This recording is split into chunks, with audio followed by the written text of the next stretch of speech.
சென்னையைப் போல கோவையிலும் auto metre கட்டணத்தை நிர்ணயித்து அமல்படுத்த வேண்டும் என்று நுகர்வோர் அமைப்பினர் வலியுறுத்தியுள்ளனர்.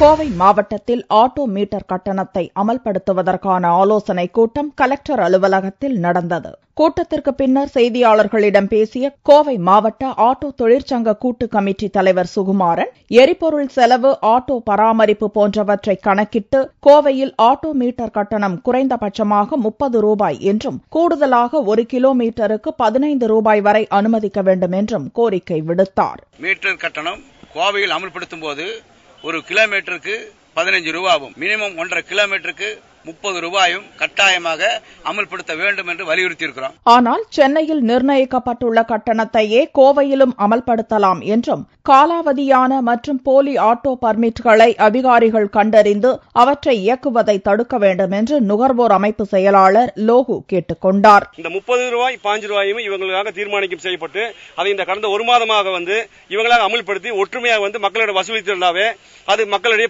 பலத்த வரவேற்பு ஏற்படுத்திருக்கு. அதுக்கு அரசாங்கமும் கலெக்டர் மூலமா பரிந்துரை செய்திருப்பாங்க. ஆனா இந்த 30 ரூபாய் 15 ரூபாய்க்கு இவங்களாக போட்ட தீர்மானத்தை இவங்க இன்னைக்கு வரைக்கும் அமல் பண்ணல. அதுக்கு உத்தரவாதம் இந்த கூட்டு கமிட்டி என்ன சொல்லுங்கிறது சிந்திக்க வேண்டிய விஷயம். நுகர்வோர் அமைப்பு, தொழிற்சங்க அமைப்பு ஆகியோரின் கருத்துகள் பரிசீலிக்கப்பட்டு அடுத்த கட்ட ஆலோசனை கூட்டத்திற்கு பின்னர் மீட்டர் கட்டணம் அமல்படுத்தப்படும் என்று போக்குவரத்து துறை அதிகாரிகள் தெரிவித்தனர்.